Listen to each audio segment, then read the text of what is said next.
Hello दोस्तों, राधे राधे, जय श्री कृष्णा, जय कष्टभंजन देव। तो आज का हमारे ब्लॉग की शुरुआत सुबह सुबह हो चुकी है और यहाँ पहाड़ से सूरज दादी ने भी दर्शन दे दिए हैं। और यहाँ लगभग टाइम होगा तो 9:30 के आसपास का टाइम है। और क्योंकि इतना बड़ा पहाड़ है सामने तो सूरज भी लेट आता है और ये सूरज की पहली किरण के साथ ही है। और यहाँ से छोटे छोटे पप्पी कुत्ते के बच्चे हैं, 3 बच्चे हैं। तो इन 2 छोटे वाले की तो माँ नहीं है, शायद एक बड़े वाले की माँ है, लेकिन ये सब उसी के साथ रहते हैं। और यहाँ कुछ ऐसा हाल हो रखा है तो घर का चल रहा है काम, इसीलिए सब तरफ टूटा फूटा है। और यहाँ है हमारे छुटकू से भतीजे, तो ये चला रहा था कार छोटी सी, तो ये किचन कार है। और ये मुझे बता रहा था कि इसको हमेशा मैं जब भी इसके सामने फ़ोन करती हूँ तो इसको पता है कि बुआ वीडियो बना रही होगी, तो इसीलिए ये अपनी कोई भी चीज़ होता है फिर मुझे दिखाता है कि ये है कार बुआ ऐसे। तो ये इसकी कार कुछ इस कदर की है। यहाँ दीवार पे रख के मैंने उसको बड़ा करके भी बता दिया, क्योंकि ये खुद ही देख रहा था कैमरे से, बैक कैमरे से, कि दिखता कैसा है ऐसे चुटकू सा नटखट। और उसके बाद ये कल ही दीवार बनी थी तो यहाँ से बहुत ऊंचा है, लेकिन ये मानता नहीं है। तो ये खेल रहा था और इसको मैं देखते हुए तो यहाँ से ये नीचे पत्थर उठा उठा के, तो यहाँ से अभी तोतों को भगाते हैं, वो खेत में चने वगैरह खाते हैं, तो ये भी वैसे ही उड़ाना चाहता है। लेकिन इनसे तो पत्थर इस साइड सारा कंक्रीट वगैरह गिर पड़ा है, सीमेंट रेतू वगैरह जो ये काम चल रहा है, पता नहीं ये कब फिनिश होगा, लेकिन बहुत जल्द हो भी सकता है। और उसके बाद आज सुबह सुबह भैंस ने दूध नहीं दिया था, तो फिर भाभी निकाल रही थी दूध यहाँ पे भैंस का। आजकल सर्दी है या फिर भैंस का बच्चा भी बड़ा हो गया तो ये मन मर्जी से दूध देती है, थोड़ा बहुत देती है। वैसे इसकी मर्जी हो तो कभी लेट लपेट ऐसा कुछ। और उसके बाद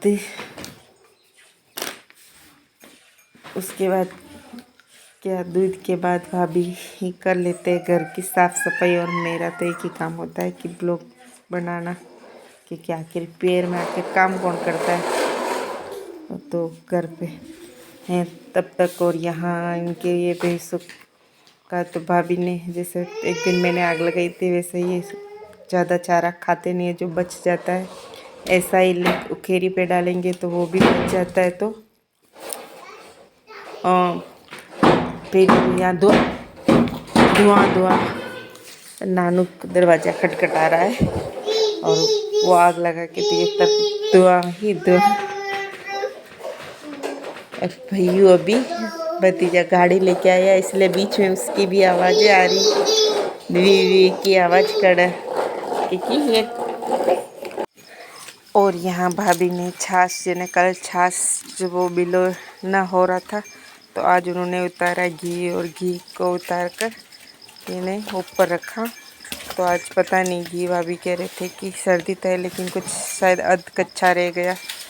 और यहाँ तो आज है माँ बीज, यानी हमारे यहाँ गांव में बीज का 2 बार बीज का व्रत रखा जाता है। तो आज मेरे और भाभी के व्रत था और इसलिए। और ये हमारा भतीजे महाराज यहाँ पे वो टोपा पहन के हेलमेट है ये छोटा सा, इसके लिए। तो भाभी यहाँ मिक्सर में ही लड्डू के लिए आटा बना रहे। और यहाँ मैं अभी हूँ गौशाला के पास से ही आवाज़ दे रही हूँ, तो घंटियाँ भी बज रही है। और घी तो आज घी भी कम आया, इसीलिए 1 किलो भर घी आता है।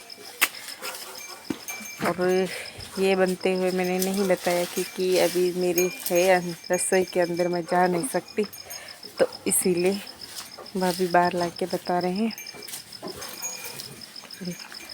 यही घी आज इसीलिए कि फिर बनाने थे लड्डू, तो ये लड्डू का आटा तो उन्होंने मिक्सर से ही निकाल दिया था, क्योंकि थोड़े सा ही बनाने थे लड्डू, कोई ज़्यादा खाता नहीं। तो आज हमारे घर बनी है लड्डू बाटी। और यहाँ भाभी ने लड्डू बाटी बनाने के लिए उन्होंने चूल्हे में कंडे भी सलगा दिए। तो धीरे धीरे छानियाँ फोड़ फोड़ के उन्होंने बहुत सारे। और आजकल मेरा काम है सिर्फ लोग बनाना, बाकी सारा काम भाभी वगैरह करते हैं। और बोला मेरा काम ही क्या है, यहाँ पर मस्ती करना, मज़े करना। आए तो पियर में हंस कर सब कोई मस्ती मज़ा ही करता है। मेरे लिए कोई काम बचता ही नहीं है,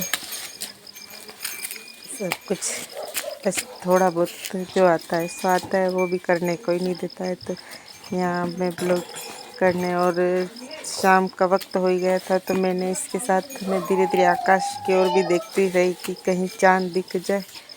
तो यहाँ धीरे धीरे कंडे भी पूरे सुलग गए और फटाफट भाभी ने आटा लगा के बाटियाँ बना दी और लड्डू भी धीरे धीरे उसके। तो ये इतना आटा है इसमें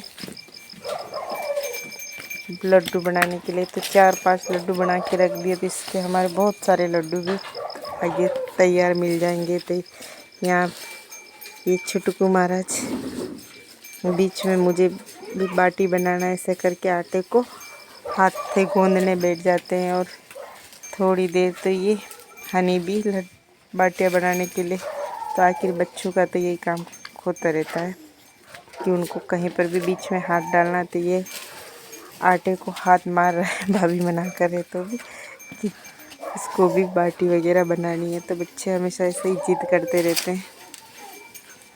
और ये चले गए फिर हाथ धोने के लिए। भाभी बोल रही है कि हाथ धो के तुम लोग कुछ भी करना है तो करो। तो इन्होंने नल से हाथ धोए दोनों भाई बहनों ने। और फिर कि इनको हाथ तो करना ही था आखिरकार, और हाथ के बगैर बच्चे कभी रहते ही नहीं है, और किसी भी घर में क्यों न हो। ये यहाँ क्या और निरंतर गाय के गले से घंटी सुनाई दे रही होगी कि अंदर अभी भी आई गाड़ी लेके आए। तो वो गाड़ी चला रहा है तो वहाँ आवाज़ आ रही थी, और यहाँ आवाज़ कर रही तो गाय की उसकी आवाज़ बराबर सुनाई दे रही होगी। और उस वक्त भी इसकी तो तुरंत आवाज़ देती तो भी हमेशा भैया की मस्ती चलती रहती है। इन्हें मेरे ये बना दिए भाभी ने फटाफट लड्डू और बाटियाँ तैयार कर ली उन्होंने। और ओके दीदी आप तो बैठ के सिर्फ लोग बनाओ, मैं सारे काम झटपट कर लेती हूँ। और इधर शाम होने लगी थी तो मेरा एक काम था कि हम आकाश में देखें और चाँद का दर्शन करें, क्योंकि बीच का चाँद दुर्लभ मानते हैं हमारे यहाँ, और इसको बहुत ही शुभ माना जाता है। तो साल में 2 बार व्रत करके हमारे यहाँ घर आंगन को लीप के बाबा रामदेव जी को याद करके हमारे यहाँ उनके याद वो लड्डू बनाए जाते हैं। तो ये है माह महीने का बीज और एक भादो महीने की बीज आती है। तो ये दोनों ही बीज हमारे गांव में बड़ी धूमधाम से इसकी पूजा होती है। यानी ज़्यादातर घरों में लड्डू ज़रूर और हमारे यहाँ ज़्यादातर घरों में बहुत सारे लड्डू बनाए जाते हैं। गाँव के हर घरों में ये नज़ारा आम देखने को मिल जाता है, क्योंकि गांव में और बहुत सारे व्रत किए जाते हैं, लेकिन बीज के व्रत को बहुत महत्व दिया जाता है। इसको शुभ कारक माना जाता है, इसलिए घर घर में लड्डू बाटियाँ बनती है और सभी मिल के प्रेम से खाते हैं। तो यहाँ पे भी भाभी ने लड्डू तैयार कर दिए और जल्दी जल्दी उन्होंने लड्डू रख के, क्योंकि मुझे चाँद दिख गया था तो फिर उन्होंने कहा कि एक बार लड्डू रख दूँ, फिर ही आरती वगैरह करेंगे। तो मैं भी आप सबको चाँद के दर्शन भी करवाने वाली हूँ आगे। और यहाँ दूर ऊपर चाँद दिखाई देने लग गया था हल्का, और चाँद एक बार दिखता है। और चाँद इस दिन व्रती को चाँद दिखना भी बहुत ज़्यादा शुभ माना जाता है कि भगवान ने आपके व्रत को, क्योंकि कई बार बादल हो जाते हैं तो चाँद दिखता ही नहीं है, इसलिए चाँद दिखना भी बहुत ज़्यादा शुभ माना जाता है। और फिर उन्होंने फटाफट दिए की बाती करके दिए की तैयारी तो हमारी इस कदर आरती उतारते। अगर मैं उदयपुर में होती तो मैं भी हर बार दीप उतारती ही हूँ। मेरे किशन ब्लॉग में देखने को आपको ज़रूर मिला होगा। जब भी पड़ता है साल भर में तो ये चारों दिशाओं में आरती उतार के, क्योंकि सुहागन के लिए ये बहुत ज़्यादा शुभ माना जाता है। हमेशा तो यहाँ दूर चांद दिखाई देता है और मुझे तो मालूम है क्योंकि बचपन से हम भी बीच करते आए कि पर्टिकुलर चांद दिखेगा किस दिशा में ऐसे। तो फिर मैंने भाभी को बताया और वो कहते हैं कि चांद देख कर जो कार्य किया जाए वो अच्छा होता है। तो यहाँ भाभी चारों दिशाओं में आरती वारती उतार के उनका तिलक पूजन सब करके, तो शाम के वक्त ऐसा कुछ नज़ारा है हमारे घर पे आज का। और ये चीनू है जो भाभी के साथ साथ घूम रही है। बच्चे हमेशा शरारत करते रहते कि वो जैसे खड़े होते वो खड़ी होती और हाथ तो पीछे बंधे और हमको उल्टा हंसा रही थी सबको। और ये साथ जी आज सवेरे सूरज और चांद के एक साथ दर्शन करवा लिए। ये दिन भी एक दुर्लभ है। तो ये यहाँ चांद दिखाई दे रहा है जूम करने पर। और फिर हमारे मिक्सर में भाभी ने फटाफट लड्डू तैयार कर दिए। तो आज के ब्लॉग का हम यहीं एंड करते हैं। और भी बज गए हैं 8। तो खाना खा के मैं ये कर रही ब्लॉग एडिट कर दूँगी इसको। और इसके साथ ही आज का ब्लॉग यही एंड होता है। आई होप कि आपको मेरा छोटा सा ब्लॉग अच्छा लगा हो। अगर हमारा ब्लॉग अच्छा लगा हो तो लाइक शेयर एंड सब्सक्राइब करना ना भूलें। और मेरी पूरी यूट्यूब फैमिली आप सभी भी अपना मुंह मीठा कर लीजिए। राधे राधे, जय श्री कृष्णा, जय कृष्ण।